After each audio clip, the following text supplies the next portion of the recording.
tous. Bonjour Petro. Bonjour encore. Merci d'être avec nous pour découvrir ce troisième trimestre pour la section donc SMS. Bien sûr. Je sais, les jeunes comme les animateurs, vous êtes nombreux à suivre donc les idées que donne Petro. Merci encore pour ta disponibilité parce que je sais que tu es assez pris. Mais voilà, et on va pas tarder parce que ça commence fort. Juger. Le titre de la leçon. Juger. Alors, juger qui, juger quoi, comment juger.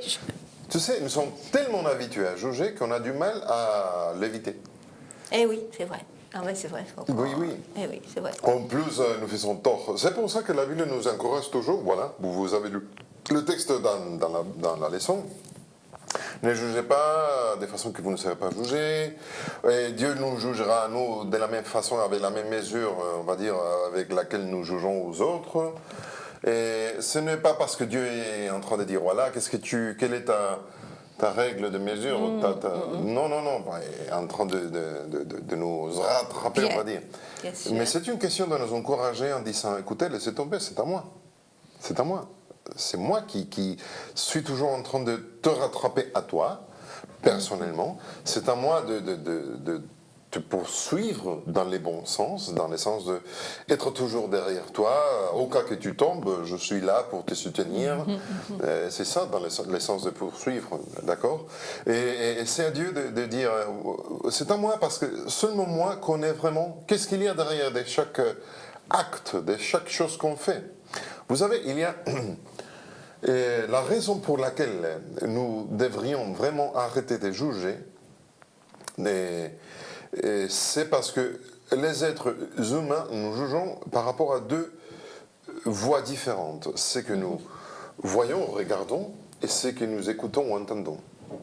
D'accord ? Oui.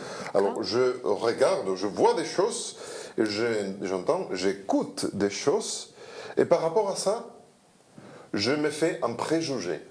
C'est toujours préjugé. Et je suppose quelles sont les intentions de cette personne qui l'a mené à faire telle chose ou à dire telle autre chose. Mais je ne connais pas pourquoi il l'a fait. Je ne connais pas qu'est-ce qu'il a ressenti ou elle a ressenti pour arriver à faire ça. Quelles sont les conditions, la pression de cette personne autour d'elle. Et il y a plein de choses. Mais Dieu juge toujours par ce qu'on voit, on entend, mais aussi par ce que chacun ressent et chacun pense.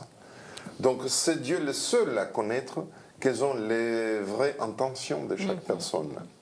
Voilà pourquoi c'est à lui. Et il y a une histoire que je racontais plusieurs reprises dans mon ministère.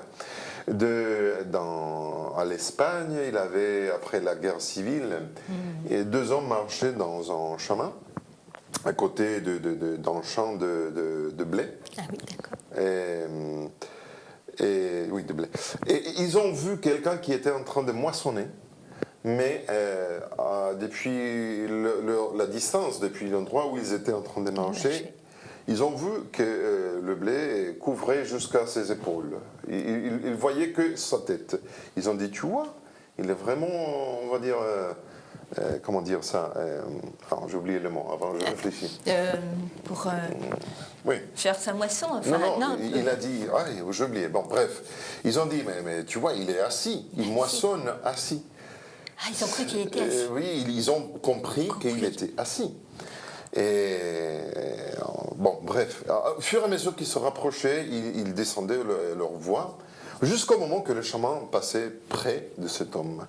Et quand ils ont passé à côté de cet homme, ils ont vu que c'était quelqu'un qui, à cause de la guerre, peut-être il avait perdu ses jambes. Ah, d'accord. Donc il était en train quand même de moissonner pour faire son pain et manger.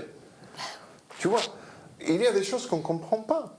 Jusqu'au moment qu'on voit tout le cadre, tout le contexte, et nous disons, waouh, d'être quelqu'un paresseux, non, oui, il n'est pas paresseux. Quelqu'un qui est vraiment courageux.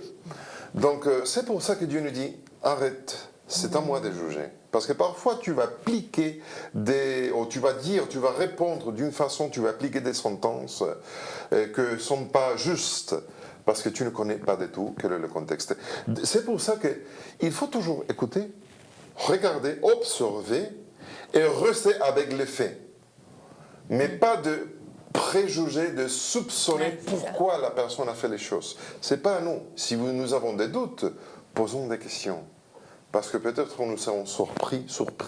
Oui, deux fois. Et si la personne peut-être a fait les choses avec toute sa bonne foi, on va dire, c'est parce qu'il avait toute l'info qu'on a.